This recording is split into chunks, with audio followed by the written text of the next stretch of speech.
네, 정치권 현안 짚어보겠습니다. 김재원 국민의힘 전 최고위원, 정우김 전 새누리당 의원, 박진영 민주연구원 부원장, 김성환 시사평론가 나오셨습니다. 네 분 어서 오십시오. 안녕하세요. 김재원 전 최고위원님, 12.3 비상계엄 사태를 수사 중인 공조수사본부가 윤 대통령에게 2차 출석 요구서를 보냈습니다. 성탄절인 25일 과천에 있는 고위공직자 범죄수사처로 나오라는 내용인데요. 지금 윤 대통령에게 적용된 혐의가 내란 우두머리와 직권남용 권리행사 방해입니다. 윤 대통령이 이번에 출석할까요? 글쎄, 뭐 그것은 제가 예상하기는 좀 어려운데요. 근데 이제 그 대통령은 내란죄 또는 외환죄를 제외하고는 소추되지 않는다는 헌법 규정이 있거든요. 네. 그렇기 때문에 소추할, 즉 재판에 넘길 혐의가 아닌 직권남용 혐의로 수사하겠다고 하면 그것은 수사 대상이 아니거든요. 네. 그런데 그와 관련 사건이라고 해서 내란죄를 수사하겠다고 하면 과연 이것이 그 공수처의 수사 범위에 해당되는지에 대해서 굉장히 좀 의문을 갖게 합니다. 이것은 마찬가지로 검찰의 수사 범위에서도 동일한 문제가 제기가 되었고 대법원에서 국회에서 답변을 했거든요. 네. 검찰의 수사 범위에 해당되지 않는다라고 했기 때문에 그게 동일한 규정인데 과연 공수처에서 수사권이 있는지에 대해서도 좀 의문의 여지가 없지 않습니다. 그래서 이 부분을 먼저 분명하게 그 제대로 확정을 짓고 난 다음에 수사를 하는 것이 맞지 않을까. 이게 계속 지금 문제제기가 되고 있는 것은 수사권이 없는 수사기관에 수사를 한다는 것은 또 다른 이 법적인 문제를 제기할 수 있고 향후에 그와 관련된 증거관계도 전부 그 문제를 일으킬 수가 있거든요. 네. 저는 이에 대해서 저도 확신이 좀 없습니다. 이게 뭐 워낙에 그 처음 있는 일인데다가 또 이 수사기관을 만드는 과정이 굉장히 좀 비정상적이었거든요. 그런데 네. 공수처는 사실 내란죄나 외환죄는 수사 대상이 아닌데 대통령을 수사 대상으로 하고 있거든요. 그러면 적어도 재직 중인 대통령의 범죄 행위는 수사 대상이 아니라는 그런 의미가 되기도 합니다. 그래서 공수처는 이 점에 대해서 좀 제대로 확신을 갖도록 만들어 놓고 수사를 하겠다고 나서는 게 좀 더 좋지 않을까 싶은데 네. 너무 성급하게 초기부터 영장을 뭐 예비적으로 청구한다는 그런 저 비법적인 행위도 하고는 했는데요. 이런 것 때문에 아마 대통령의 그 수사기관 출석 자체가 좀 유동적이지 않을까 생각합니다. 김성환 평론가님, 윤 대통령은 앞서 검찰 출석 요구 때와 마찬가지로 공수처 소환에도 아무런 답변을 하지 않고 있습니다. 윤 대통령 측은 변호인단 구성이 아직 끝나지 않았다는 점을 강조합니다만 이게 의도적인 시간 끌기 아니냐 이런 지적도 나옵니다. 네, 뭐 그렇게밖에 지금 해석할 수밖에 없는 상황인 것 같은데요. 좀 전에 김 전 최고께서 말씀하셨지만 그래서 특검이 빨리 필요하다 이렇게 저는 생각하고요. 그리고 지금 돌아가는 상황을 보면 대통령실 압수수색도 지금 거부하고 있는 상황이잖아요. 네. 그리고 탄핵 소추 관련 서류도 지금 송달을 안 받고 있는 상황이란 말이에요. 헌법재판소 재판 심리도 지금 못 들어가는 상황이거든요. 그런데 자발적으로 나가거나 어찌됐든 간에 소환에 응한다? 그거 좀 상상하기 어려울 것 같고요. 결국 윤 대통령의 전략은 최대한 시간을 끌고 국민 여론을 뭔가 바꿀 수 있는 계기를 또 기회를 엿보겠다. 이런 것으로밖에 해석이 안 될 것 같습니다. 네. 정우김 전 의원님, 윤 대통령이 이번에도 출석 요청에 불응할 경우 공수처는 법원에 체포영장을 청구하는 방안을 검토한다고 하는데요. 현직 대통령에 대한 체포 어떻게 전망하세요? 지금 공수처 수사처장의 입장은 수사진하고 협의해서 체포영장에 의하는 것이 적법 절차에 합한다는 결론을 내렸다라고 말을 하고 있습니다. 네. 그러면서 그 요건이 되는지를 검토하겠다 했기 때문에 아마 그 이제 소환을 계속 거부하고 또 관련 문서 수령을 거부하는 상황이기 때문에 체포영장 청구까지도 고려하고 있는데 이제 이것이 정치적으로 어떤 파장을 낳을지에 대해서 고민하는 것 같습니다. 어떻게 보면은 역사상 초유의 현직 대통령 체포이다 보니까 이것 자체가 또 극렬한 지지자들의 반발 내지는 그들을 자극할 우려에 대해서 나름대로 고려하지 않을 수 없을 것 같기 때문에 제가 볼 때는 공조본부에서 최대한 소환 노력을 소진했다라는 모습을 보인 다음에 네. 결국은 적법한 절차에 따라 움직이지 않을 수 없는 상황이 될 것 같습니다. 박진영 부원장님, 윤 대통령이 현직 대통령 신분인 만큼 경호처가 공수처의 강제 수사를 물리적으로 막을 것인지도 관심인데요. 체포영장이 발부될 경우 경호처가 막을 수 있는 상황입니까? 설마 뭐 경호처가 체포영장 발부됐는데도 맡겨야 하겠습니까?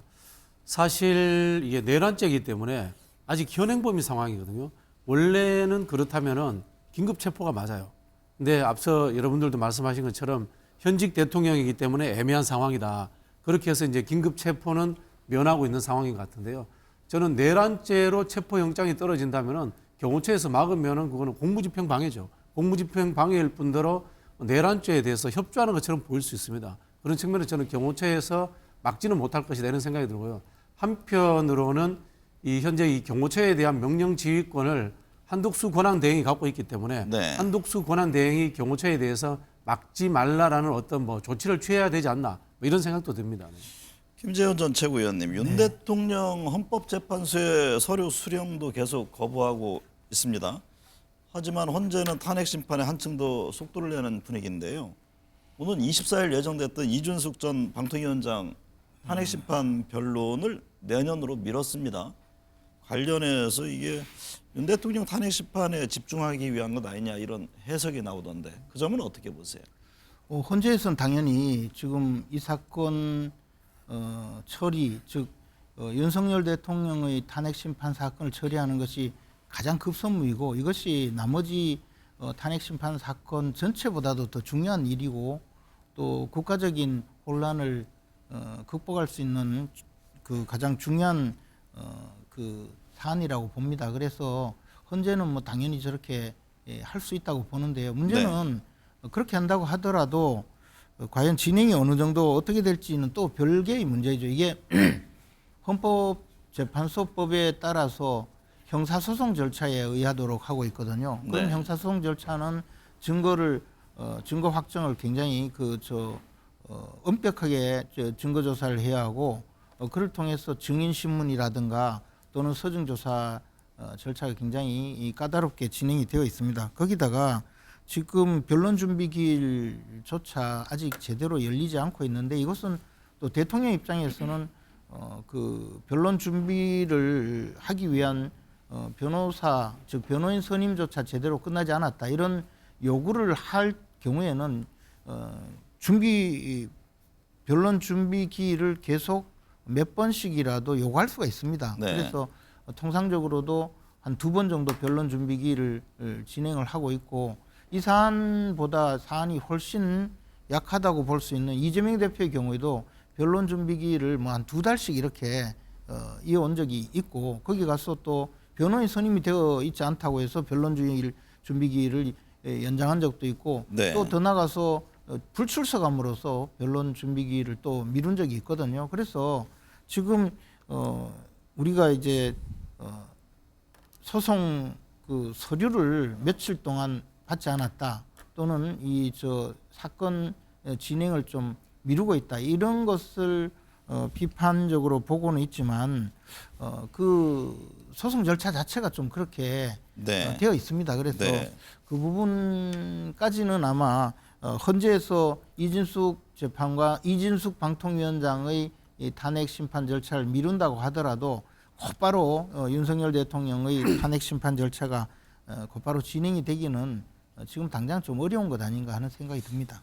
김성환 평론가님, 그런데 대통령실과 관저모도 지금 헌법재판소 보낸 탄핵 심판 관련 서류를 계속 반송하고 있는 상황에 대해서 헌재가 마냥 기다리지만은 않을 듯하거든요. 내일 입장을 낸다고 하던데 서류를 발송한 것 자체로 송달이 완료된 것으로 간주할지 여부에 대한 겁니다. 어떻게 전망하세요? 네, 저는 그렇게 할 거라고 생각합니다. 네, 더 이상 늦추기도 어려울 것 같고요. 그리고 우리가 상식적으로 생각해봐도 말이 안 되는 거죠. 왜냐하면 일반적으로 송달을 못 받는다고 하면 그 주소지에 부재한 경우에 해당이 될 가능성이 있거든요. 근데 이번 건 같은 경우에는 대통령이 뻔히 관저에 있는 거 아닙니까? 어딜 갑니까? 대통령실 아니면은 관저에 있는 사람 아닙니까? 그런데 송달을 못 받는다고 하는 게 상식적으로 이해가 안 되는 거잖아요. 의도적으로 송달을 기피하고 있다고 하는 게 맞는 거거든요. 그러니까 일반적인 법적 상식적인 관점에서 바라보더라도 이걸 계속 하염없이 시간을 끌고 송달을 안 받은 것으로 간주하기는 어려울 거다 이렇게 생각하고요. 또 하나는 헌법재판소가 지금 이런 국정 마비 사태나 국정의 혼란 상황을 그대로 방치하는 것 자체가 임무를 방기하는 겁니다. 네. 국민들께서 다 아시다시피 경제가 지금 불안정하잖아요. 그리고 외교 문제도 굉장히 심각하고요. 이런 상황에서 다른 것도 아니고 일반 형사 사건과 관련되어 있는 문제들도 아니고 내란 외환 혐의를 받고 있는 겁니다. 이런 상황에서 헌법재판소가 절차는 물론 지켜야 되겠지만 하염없이 시간 끌기를 하고 있는 것에 대해서 방치한다면 헌법재판소의 역할을 방기하는 것은 다름이 없다. 그리고 박근혜 전 대통령 때하고 제가 비교를 해봐도 그런데요. 그때도 네. 역시 마찬가지로 이렇게 시간 끌었어요. 똑같이 시간 끌고 6개월까지 갈 거다 이렇게 얘기를 했지만 석 달이면 끝났거든요. 네. 그러니까 이번 건 같은 경우에는 그때하고 달리 그때는 뭐 사적인 사람이 곁에서 국정을 농단했다고 하는 의혹이 중심이었지만 이번에는 전 국민이 생방송으로 지켜보는 가운데 내란을 일으켰다고 하는 혐의를 받고 있는 겁니다. 그리고 대다수의 헌법학자 법률가들이 지금 위헌위법이다 이렇게 얘기를 하고 있는 상황이기 때문에 헌법재판소가 이걸 시간을 끌어가면서 절차를 다 지키겠다고 하염없이 시간을 보내지는 않을 것이다. 저는 빠른 시간 안에 헌법재판소의 결정이 나올 것이다 이렇게 생각합니다. 정우겸 의원님, 비상계엄 이틀 전에 그리고 당일까지 노상원 전 국군정보사령관 자신의 집 앞 롯데리아에서 2차례 회동한 걸로 전해졌습니다. 2차 회동에는 수도권 탱크부대 지휘관도 참석했다고 하는데 이게 어떤 의미입니까? 일단 우리가 직접 확인한 거는 대통령에 의해서 계엄이 선포된 것, 그다음에 무장한 군인이 국회 경내에 진입한 것입니다. 그리고 이제 향후 치밀한 수사를 통해서 체포조가 실질적으로 어떻게 존재 여부와 함께 어떻게 구체화했느냐라는 것하고 그다음에 국회의 의결을 저지하려는 시도의 구체적인 내용은 무엇이었는지를 이제 확인해야 되는데요. 이 과정에서 뭐 계엄 사령관, 특전사, 수방사, 방첩사, 정보사 사령관뿐만 아니라 전 사령관까지도 이제 구속이 되어 있는 상태인데 이 전 사령관의 역할이 무엇인지에 대해서 굉장히 많은 사람들이 의구심을 가지고 있습니다. 그런데 네. 특히 이 사람이 오히려 주도적인 역할을 한 게 아닌가라는 의혹이 제기가 되는데 그것은 아직까지도 비상계엄을 구체적으로 어떻게 기획을 했으며 포고령을 누가 어떻게 작성했는지에 대해서 아직까지 확실하게 사실 확인이 되지 않기 때문에 더 그러는 것 같습니다. 그런데 네. 여기에 기갑 여단장이 그 롯데리아 회동에 이제 등장하게 되면은 사람들이 무엇을 상상하게 되냐면은 12.12 사태도 상상하게 되고 또 군부 정권 때 아주 가장 강렬한 그 군부의 주체가 그 소위 탱크로 뭔가 민간인들의 저항을 진입하려는 그러한 일련의 장면을 상상하지 않을 수가 없거든요. 네. 그렇기 때문에 이 내용과 관련해서는 사실 여부에 대해서 수사를 통해서 분명하게 확인되어야 하는 것이고 지금 구체적으로 무슨 얘기가 나왔는지에 대해서 상상은 할 수 있지만 사실 여부 확인이 우선이다라고 생각합니다. 네. 박진영 부원장님, 실무적으로 비상계엄을 누가 기획했고 포고령을 누가 작성했는지 아직 구체적으로 드러나지 않고 있는데요. 핵심 인물로 김용현 전 국방부 장관 또 뭐 친분이 두터운 노상원 전 정보사령관이 주목받고 있습니다. 그런데 이 성추행으로 불명예 전역을 했고 점집을 운영하고 있었는데 어떻게 이런 사람이 비상계엄의 핵심 인물이 될 수 있을까? 이 부분에 대한 궁금증이 있잖아요. 노상원 씨가 이 비상계엄이 합법적이지 않다. 원래부터 군사 쿠데타였다라는 증거일 수 있습니다. 네. 합법적인 비상계엄을 하려면요. 합동참모본부의 계엄과에서 하게 되어 있습니다. 그런데 이게 민간인이 했습니다. 민간인이 군사계엄을 기획했다. 이거야말로 애초부터 이 계엄은 기획된 비법률적인 위헌적인 행위다라고 구체적으로 생각을 했던 겁니다. 네. 저는 그런 증거가 된다고 보고요.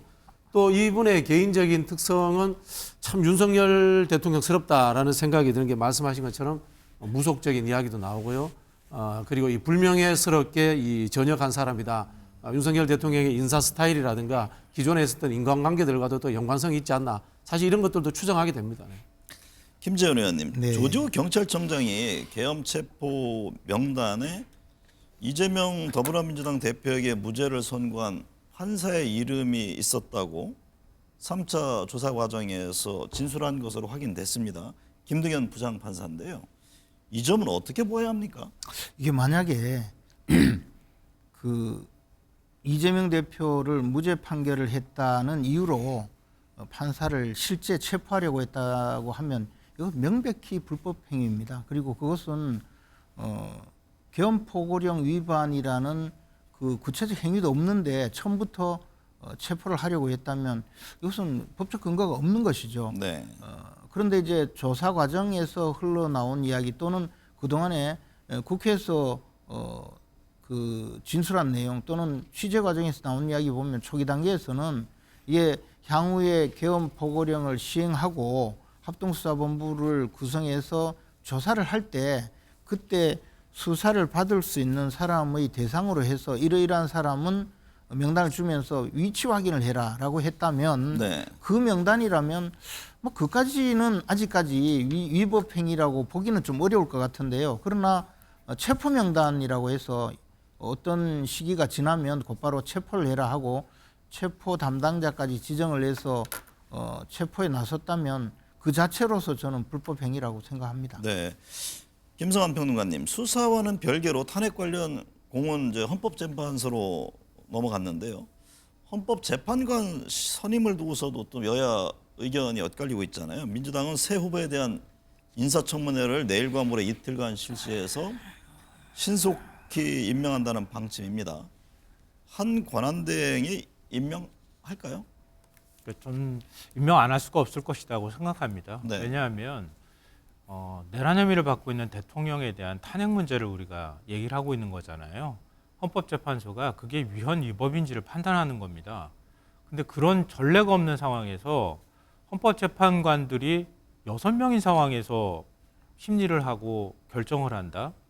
일종의 불안전성을 얘기하는 거거든요. 그러니까 그것 자체가 논란이 될 소지가 있다 이렇게 볼 가능성이 높다고 보고요. 헌재도 그런 의견을 저는 밝힐 거라고 봅니다. 네. 그러니까 최소한 9명의 재판관들이 있는 가운데 여기에서 내란 혐의를 받고 있는 대통령을 파면시킬 것인지 말 건지를 결정해야 나중에 가서도 그 결정에 대해서 다수의 국민들이 동의하는 과정이 있을 것이다 이렇게 네. 생각하고요. 그러니까 그걸 한덕수 국무총리가 부인하기 어렵다는 거고요. 또 하나는 헌법재판관을 권한대행이 임명한 전례가 없는 게 아닙니다. 그러니까 박근혜 전 대통령 탄핵 당시에 그때도 헌법재판관을 한 명을 임명한 적이 있거든요. 네. 물론 탄핵 결정이 난 이후에 이정미 재판관 대신에 그 재판관의 임기가 3월 13일 날 끝났거든요. 그러니까 탄핵 결정 사흘 뒤에 있었는데 그 전에 이미 이선의 재판관을 물론 대법원장 몫이긴 하지만 이선의 재판관을 임명한 전례가 있습니다. 그러니까 전례가 없는 것도 아니고요. 만약에 대통령의 권한대행이 적극적으로 행사한다고 하면 논란이 될 소지가 있겠지만 예컨대 대통령 몫의 헌법재판관을 권한대행이 임명한다고 하면 그건 적극적인 권한 행사에 해당이 되기 때문에 논란이 될 소지가 있거든요. 그런데 이번의 경우에는 국회 추천목 3명을 임명하는 겁니다. 그럼 국회에서 추천하면 대통령이 그걸 거부권을 행사한다는 걸 상상하기 어렵거든요. 네. 각각의 몫이 3명씩 있는 것이기 때문에 그렇기 때문에 국회에서 인사청문회를 거치고 국회 동의 절차만 거친다면 권한대행이 임명하지 않을 방법이 없다. 자, 임명하는 것이 맞다 이렇게 생각합니다. 정우겸 전 의원님, 민주당이 한덕수 권한대행의 거부권 행사에 대해 그거에 반발하면서 선제적 탄핵도 가능하다고 압박했습니다. 양국법 등 6개 법안에 대해 거부권을 행사했는데요. 핵심은 이제 내란죄 또 김건희 여사 특검법인데 24일까지 공포하지 않으면 책임을 묻겠다. 탄핵 소추를 의미하겠죠? 지금 그런 의미로 압박을 하는 것 같은데요. 과연 이런 식의 민주당의 행태가 민주당에 도움이 될지는 제가 잘 모르겠습니다. 왜냐하면은 양곡법 등 6개 정책 법안과 관련해서는 이것이 장기 재정 투자라든지 또는 장기적인 농업 정책이라든지 여러 가지 관점에서 또 형평의 원칙의 관점에서 총리일 때도 여전히 그러한 경제 전문가로서 이 양곡 관리법의 문제를 일관되게 견지했던 대통령 권한 대행이었습니다. 그런데 나머지 이제 그 내란 특검과 관련해 가지고는 그리고 여사 특검과 관련해 가지고는 고민하겠다, 법정 기일까지, 그리고 민심을 잘 살펴보겠다, 이러한 입장을 지금 견지하고 있는 것으로 알고 있습니다. 그렇기 때문에 야당으로서 법정 데드라인까지 기다리는 게 맞는데, 제가 알기로는 법정 기일은 올해 말까지인 것으로 알고 있습니다. 근데 네. 24일을 정해가지고 이때까지 안 하면은 탄핵하겠다. 그러면은 사실은 지금 그 민주당이 그동안에 탄핵 남발, 특검 남발로 상당히 그 비판을 받다가 그거보다 더한 대통령의 비상계엄 선포로 모든 게 다 묻혀져 있었던 건 사실이지만, 정말로 국가의 경제와 민생을 생각하고 이러한 탄핵의 과정에서도 좀 더 정치적으로 안정적인 거를 원한다면은 다수당으로서의 책임 있는 면모를 보이는 것이 맞지 않는가. 지금 만약에 민심으로 보면은 이 특검에 대해서는 찬성 여론이 훨씬 많습니다. 그런데 이제 국민의힘에서는 어떤 부분을 또 제기를 하냐면은 결국은 특검을 누가 추천하느냐, 야당이 추천하는 것에 대해서 문제 제기를 하는데, 여사 특검과 관련해서 그게 문제였으면 진작에 좀 사전에 협의를 하는 게 옳지 않았는가라는 그런 아쉬움도 있고요. 네. 어찌됐든 간에 지금 대통령 권한 대행으로서 또 탄핵 소추를 추진하는 것은 제가 볼 때 정치적으로 민주당에게도 상당히 부담이 있는 일이고, 이런 시국에 가장 중요한 거는 결국은 전례 그리고 법리 아닐까, 이런 생각이 듭니다. 정파적인 이해관계로 하면 이 문제를 풀 수가 없습니다. 박진영 본자님은 어떤 시각인지 궁금한데요. 지금 한덕수 대통령 권한대행의 권한을 놓고 여야 지금 서로 달리 해석하면서 대립하고 있잖아요. 네, 그 민생 법안 6개 부분도 이제 우리 뭐 정호김 의원님처럼 해석할 수도 있는데, 사실 여당이 제대로 할 것 같으면요, 야당이 내놓은 법안이 마음에 안 들면은 수정 법안을 낸다거나 정부에서 의견을 내야 돼요. 근데 이 정부는 그런 걸 낸 적이 없어요. 즉 이 정부는 민생 경제에 대해서 뭐 적극적으로 할 의지가 없었던 정부예요. 그런 부분에서 이제 한덕수 대행이 여기에 대해서 이제 거부권을 행사해 버리니까 야당도 야, 이분 역시 윤석열하고 똑같구나라는 생각을 하게 됐다라는 말씀을 먼저 좀 드리고 싶고요. 첫 번째는 헌재 재판관 문제인데요. 뭐 앞서 많은 분들이 이야기했습니다만은 저는 이 문제에 대해서는 쉽게 해석이 된다고 봅니다. 대통령 권한 대행이 헌재 재판관을 임명할 권한이 있느냐 없느냐, 이런 거 법률 해석하는 데가 헌법재판소지 않습니까? 헌법재판소에서 임명해 달라고 했습니다. 그러면 헌법재판소의 의견대로 법률 해석이 됐기 때문에 임명하면 됩니다. 그렇게 보고요. 특검법 문제도 마찬가지인데요. 이걸 왜 1월 1일까지 끌어야 되느냐라는 질문을 드리고 싶은 게요. 지금 특검법이 빨리 통과되지 않으면요, 윤석열 대통령을 구속하든 기소를 하든 기소하고 하는 그 절차의 시간 문제가 굉장히 미뤄져 버립니다. 수사가 엄청 뒤로 밀려버립니다. 네. 그 과정 속에서 뭐 증거인멸이라든가 또 다른 어떤 윤석열 대통령이 파행을 저지를 수 있다는 두려움이 있습니다. 그래서 특검법을 빨리 하기 위해서 24일까지 빨리 하라는 뜻이고요. 생각을 해보면은 이 특검법, 김건희 특검법과 윤석열 내란 특검법이 이미 국회 통과될 때 195대 85로 통과됐습니다. 재석의 3분의 1을 넘었습니다. 그 말은 한덕수 대행이 거부권을 행사하더라도 제의될 때도 분명히 통과된다는 뜻입니다. 그런 상황까지 생각한다면은 한덕수 권한 대행이 지금 시간 끌 필요가 없다는 겁니다. 네. 김재원 전 최고위원께서 보시기에는 어떻습니까? 지금 국민의힘 현재 공석인 국방장관, 행안부 장관에 대해서 서둘러 임명해야 한다, 그런 입장인데 반해서 민주당은 국회가 통과시킬 헌법재판관 임명 외에 고위공직자에 대해서는 부정적 입장입니다. 이 특검법과 관련해서 한 대행 어떤 선택을 할까요? 한덕수 대행이 여러 가지 고민을 하겠죠. 근데 지금 민주당은 헌법재판관은 임명하라고 하면서 국무위원들, 지금 특히 이제 국방장관의 경우는 굉장히 좀 중요하지 않습니까?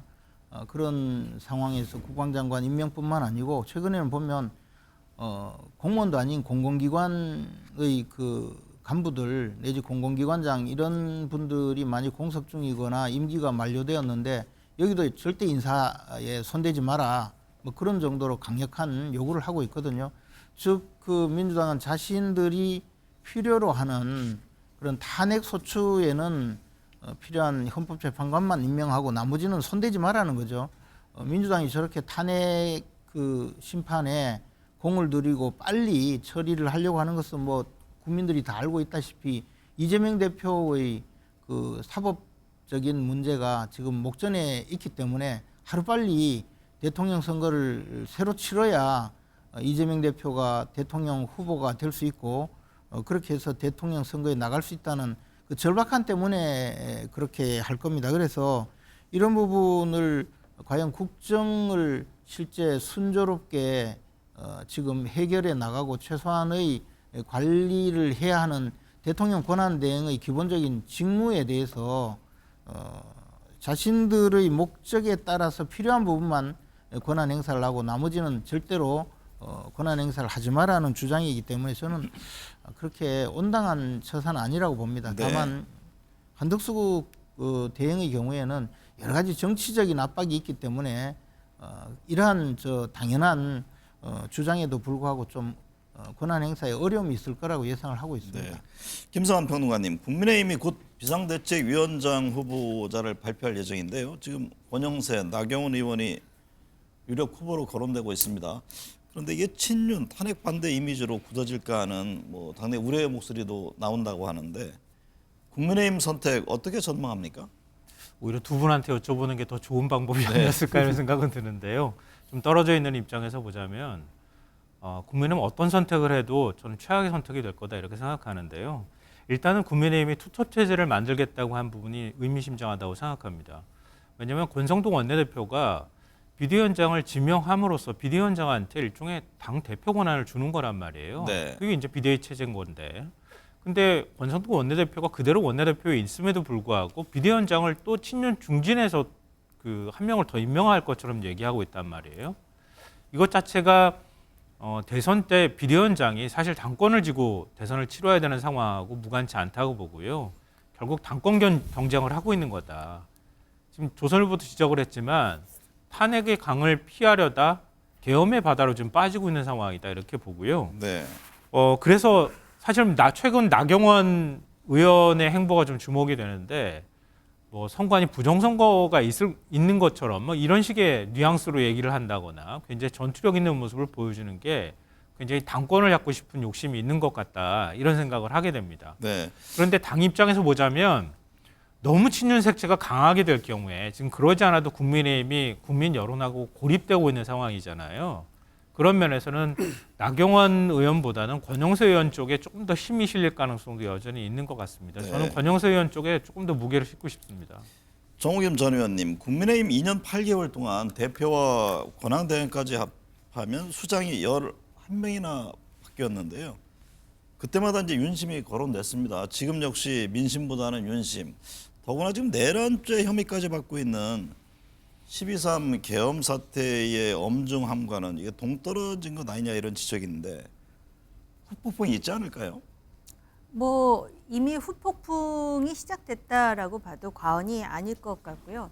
민심보다는 윤심이라고 하셨는데 과연 지금 윤심 때문에 그러는 건지 아니면은 반한심, 그러니까는 한동훈 대표를 축출하고 나서 뭔가 기득권을 확보하겠다라는 그런 어떤 이해가 작동하는지 지금 그거는 지켜봐야 될 것 같고요. 네. 국민의힘이 지난 3년 동안 수장이 11명이나 바뀌는 데는 윤석열 대통령이 상당히 중요한 변수였던 것 같습니다. 그동안 양당 체제에서 완전히 진영 논리로 바뀌면서 보수가 무엇이냐, 진보가 무엇이냐에 대한 이념에 대한 고민은 하나도 없고 그냥 내 보수 중심으로 해서 뭉쳐가지고 각자 자기들의 보수를 지키고 방탄하는데 상당히 양극화되어 있다가 대통령이 비상계엄이라는 큰 사고를 쳤다라고 저는 개인적으로 판단하고 있고요. 이러한 상황에서 가뜩이나 지금 불리한 입장에 있는 국민의힘이 이런 식으로 나름대로 기득권을 가지고 있는 정치인들 중심으로 해서 현상 유지를 하고자 한다면은 양극화의 한쪽 축이 그냥 괴멸되는 수순밖에는 다른 시나리오를 제가 상상하기가 어렵습니다. 네. 박진영 부원장님, 권성동 원내대표 계엄 사태에 대해서 반성보다는 탄핵 국면에서 이를 정당화하려는 모습만 보이고 있다 이런 지적도 나오던데요. 이게 강성 지지층 이탈을 막기 위한 행보라는 시각인데 맞습니까? 그렇게 봐야죠. 지금 권성동 대표 이야기하시는 거 보면은 비상식적이에요. 탄핵 찬성한 의원들이 헌재에서 탄핵 기각되면은 처벌해야 된다. 이런 이야기까지 하셨거든요. 반대로 생각해 보면은 탄핵 반대했던 의원들은 헌재에서 탄핵이 인용되면 그분들도 처벌해야 됩니까? 완전 비상식적인 이야기를 하고 계시거든요. 탄핵에 대해서 왜 저렇게 목을 매는지 모르겠고요. 좀 상식의 수준으로 돌아와서 저는 이번에 비상계엄이 불법이었다는 것은 대부분의 국민들이 다 그렇게 생각하고 있지 않습니까? 이걸 사과하고 반성하고 윤석열 대통령과 저는 절연하는 것이 국민의힘이 다시 살아날 수 있는 길이 아닌가 이런 생각하는데요. 한편으로 보면요. 박근혜 대통령 탄핵 때 상황을 잘못 이해하고 있는 것 같아요. 제가 외부자로서 봤을 때 그 당시에 출마했던 국민의힘 계열의 후보들 홍준표, 지금 안철수 의원도 그 당에 계십니다. 안철수, 유승민 의원 세 분의 지지율을 그 당시에 합치면 50한 2, 3% 가까이 됩니다. 그때 후보 분열돼서 문제가 됐던 거거든요. 결국은 탄핵의 찬반 문제를 내부에서 정리를 못한 거예요. 지금도 이대로 가면은 국민의힘 내에서 탄핵의 찬반 문제를 정리를 못합니다.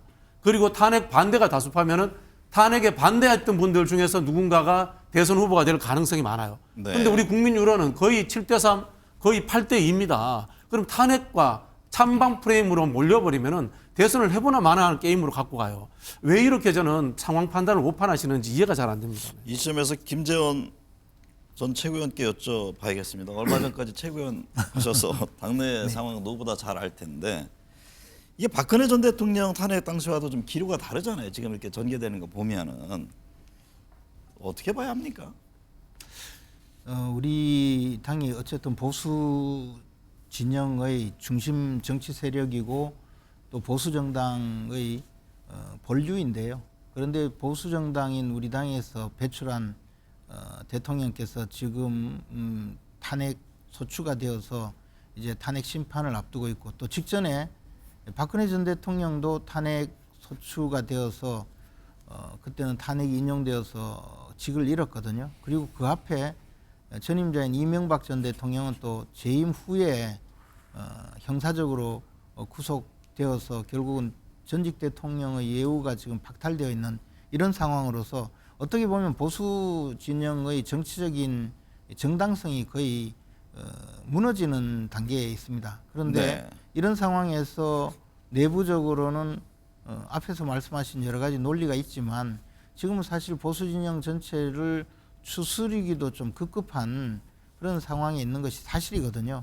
그렇다 보니까 과거 박근혜 전 대통령의 탄핵 과정에서 그 결정이 과연 옳았느냐 또는 굳이 탄핵까지 나설 일이었느냐에 대해서 반성적으로 생각하는 분들이 의외로 많습니다. 네. 그러니까 사안이 그때와는 좀 다르잖아요. 물론 지금. 다르죠. 12.3 다르고 문제는요. 또 보는 시각도 다를 수도 있고 한데 어쨌든 그런 반성적인 고찰에서 이번에는 오히려 이 탄핵 문제에 대해서 좀 보수적으로 생각하자 좀 그런 분들도 많은 것 같습니다. 네. 그리고 그런 과정이 있기 때문에 내부적으로도 좀 그 중진 의원들은 주로 탄핵을 반대하는 기류가 강하고 그때 탄핵을 겪어보지 못한 초선 재선 의원들 중심으로는 조금 시각이 좀 다른 측면도 있고요. 그러다 보니까 최근에는 당내에서도 탄핵에 찬성한 분들에 대해서 좀 비판 여론도 없지 않았습니다. 그런데 그것도 지금 벌써 지금 단계에 와서는 이제 우리가 지금이라도 다시 내부를 추스리고 보수 단일 대우로 나가야 된다는 그런 생각이 많아서 지금 네. 탄핵 그 결정 직후에 탄핵 소추 그 표결 직후에 벌어졌던 여러 가지 내부의 그 비판 여론 또는 서로 간에 좀 손가락질하는 이런 주장들 많이 해소가 되었습니다. 네. 그래서 저는 다만 말씀하신 대로 탄핵 문제에 대해서는 단일 대우로 접근하는 것이 맞고 다만 계엄령 선포 문제에 대해서 우리 당이 어떤 시각을 갖추고 가야 될지에 대해서는 앞으로 좀 더 전향적으로 검토를 하고 국민들께 그 대답을 해야 될 그럴 필요도 있다고 네. 봅니다. 그 점에 대해서는 앞으로 좀 더 내부 검토가 있지 않을까 생각합니다. 김성환 평론가님, 탄핵 찬성파 반대파 간 갈등이 있는데요. 지금 비공개 의원총회 발언을 녹음한 음성이 외부로 유출되기도 했잖아요. 국민의힘 내분이 지금 수습이 가능할까요? 뭐 향후 분당, 뭐 존립 문제까지 거론되던데요. 이렇게 의원총회장에서 있었던 일이 녹음돼가지고 언론에 공개된 건 처음 보는 것 같아요. 그만큼 국민의힘 상황이 심각하다 이렇게 뭐 생각할 수 있을 것 같은데요. 저는 국민의힘 내분이라고 하는 시각에 동의가 잘 안 돼요. 그러니까 그거는 뭐 해석하기에 좀 다른 측면이 있겠지만 국민의힘이 지난 박근혜 이른바 박근혜 탄핵 국면에서 내분이 일어났기 때문에 5년도 안 된 시기에 5년 만에 정권을 다시 갖고 오지 않았습니까? 국민의힘이 내부 혁신을 하거나 여러 가지 갈등 속에서도 뭔가 새롭게 지향하는 점을 찾았기 때문에 그 짧은 시간 안에 다시 정권을 되찾아온 거예요. 네. 보수가 괴멸했습니까? 언제 영남에서 국민의힘이 의석을 더 빼앗겼습니까? 그것도 아니잖아요. 근데 왜 분열을 더 걱정합니까? 오히려 그 과정을 통해서 국민의힘이 혁신하고 있다는 걸 보여줬고 이른바 이준석이라고 하는 또 하나의 젊은 층을 대변하는 세력들과 손을 잡아서 보수대연합을 만들어서 지금 국민의힘이 집권할 수 있었던 거 아닙니까? 근데 지금 국민의힘의 모습은 어떤가요? 저는 오히려 반대파를 고사시키는 거라고 보거든요. 오히려 순결성, 영남의 순결성, 그리고 이념적으로 더 극화되어 있는 국민의힘을 만들어야 우리는 살 수 있다고 하는 이런 이상한 교훈과 착시를 갖고 있는 것 아닌가. 네. 좀 그렇게 생각하고요. 한동훈 대표를 대선 후보로 만들지 않고 결국은 고사시킴으로써 우리가 뭔가를 할 수 있다고 생각하는 건 전 착각에 가깝다고 생각하고요. 지금 국민의힘의 모습은 오히려 그런 방향으로 훨씬 더 힘이 강하게 작동하고 있다. 이렇게 가면 그동안에 총선을 2차례 거치면서 국민의힘 의석이 점점 쪼그라들었잖아요. 그러니까 오히려 백석을 지키지도 못하는 정당으로 전 추락할 가능성이 있다 이렇게 생각합니다. 박진영 부원장님, 민주당은 윤 대통령 파면 구속을 목표로 비상행동에 나설 방침인데요. 지금 대정부 질문을 포함해서 상임위원회 비상의원총회를 수시로 가동하겠다고 밝혔습니다. 그 안에는 현재 12.3 계엄 사태가 끝나지 않고 진행 중이라는 그런 위기감 이게 작용하고 있는 겁니까? 그렇죠. 윤석열 씨의 이제 행동 자체가 본인이 초반에는 이제 반성 사과하는 것처럼 이야기를 했지 않습니까? 그리고 이제 한동훈 대표와 한덕수 그 당시 총리에게 어떤 권한을 넘기겠다라고 했는데 바로 뒤돌아서서 나는 잘못한 게 없다.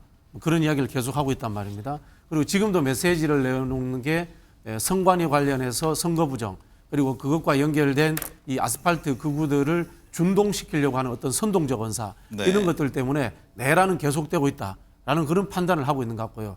또 한편으로는 특검과 헌법재판소 이 재판 그리고 이 형사적 이 처벌 과정들이 빨리 속도가 안 나오고 있습니다. 네. 그런 부분에서 굉장히 답답하기 때문에 국민들에게 국회의원들이라도 나서서 그 실상을 최대한 알려야 되겠다라는 그런 생각 때문에 아마 상임위를 최대한 가동하자 그런 쪽으로 입장을 바꾼 것 같습니다.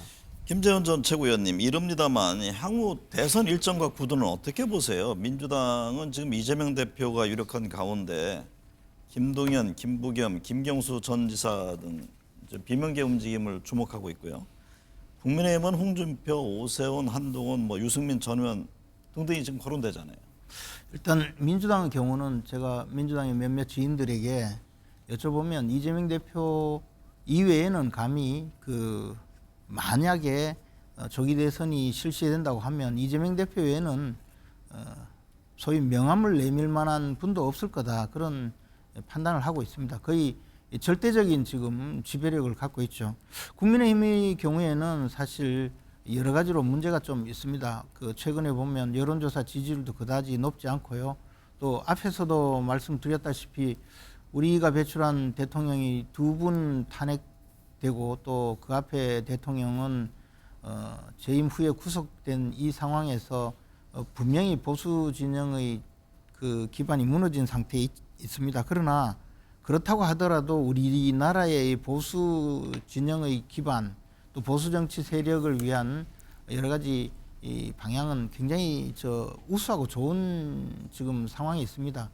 더욱이 이재명 대표와 상대를 해야 된다고 하면 최근에 홍준표 시장 말씀하셨다시피 가장 약하고 해볼 만한 상대가 이재명 대표다 이렇게 생각하는 분들이 굉장히 많고 저도 전적으로 동의를 하고 있습니다. 네. 이런 측면에서 우리 당의 후보들이 많이 나와서 이 자체 경쟁을 통해서 훌륭한 그 인재로서 그 뽑아낼 수 있다면 조기 대선이 치러지더라도 충분히 경쟁력 있는 후보를 만들 수 있다고 보고요. 지금 자치단체장으로 재임 중인 오세훈 시장, 홍준표 시장 그리고 김태흠 지사 이런 분들도 물론 여러 가지 개인적인 어려움이 있을 수 있지만 당에서 직접 차출을 하거나 만약에 본인이 소극적으로 나오면 징발하다시피 해서 모두 후보로 내세워야 된다고 봅니다. 그리고 네. 흔히 일각에서는 이런 분들이 나오면 보궐선거를 해야 되느냐 이렇게 잘못 알고 계시는 분들이 있는데 보궐선거의 가능성은 거의 없습니다. 그래서 마음 놓고 우리 당에서 현재 광역단체장으로 있는 분들까지 모두 차출이나 징발까지 해서 후보로 내세우고 내부 경쟁을 통해서 보수 진영의 단일 후보로 내세운다면 아마 국민들의 선택은 또 다를 거라고 생각을 하고요.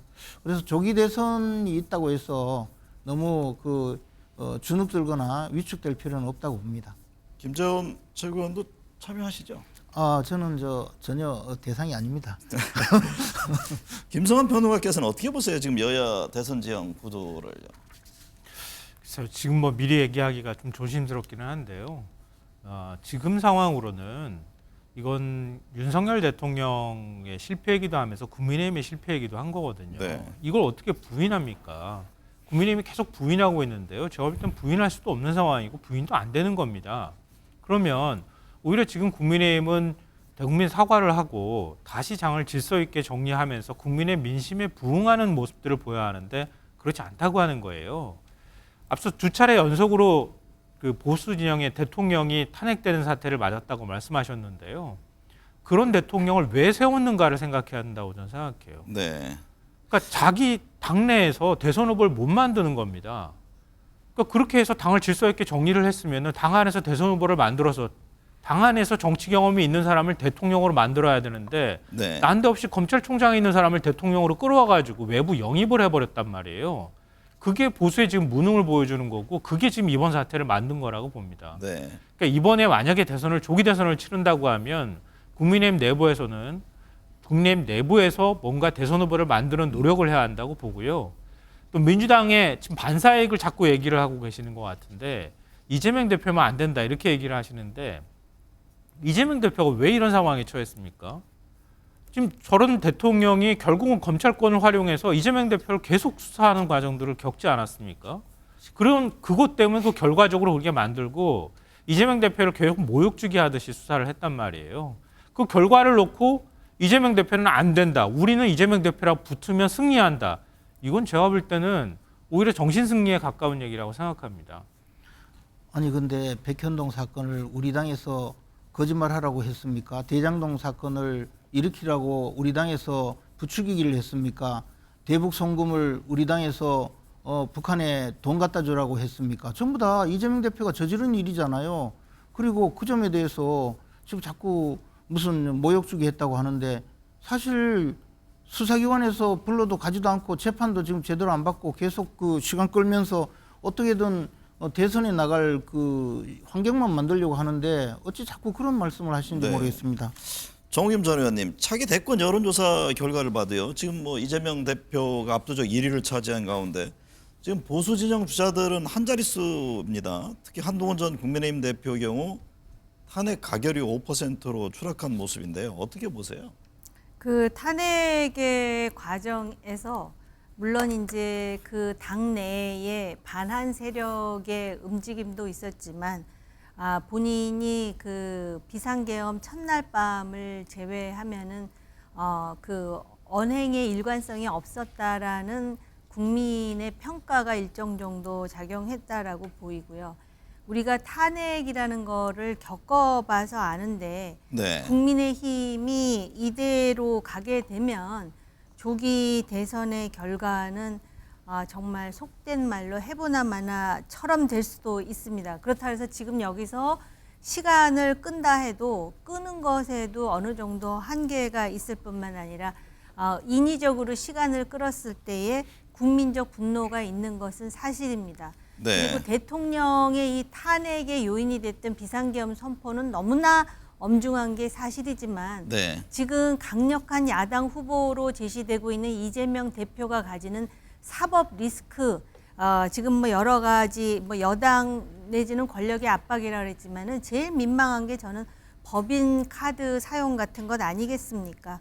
그런 차원에서 아마 국민의힘이 여러 가지 판단에 있어서 혼선을 네. 겪는 것은 사실인 것 같고요.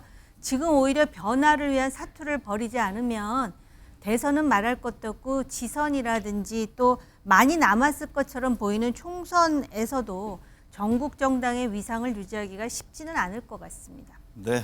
오늘 내부 말씀 잘 들었습니다.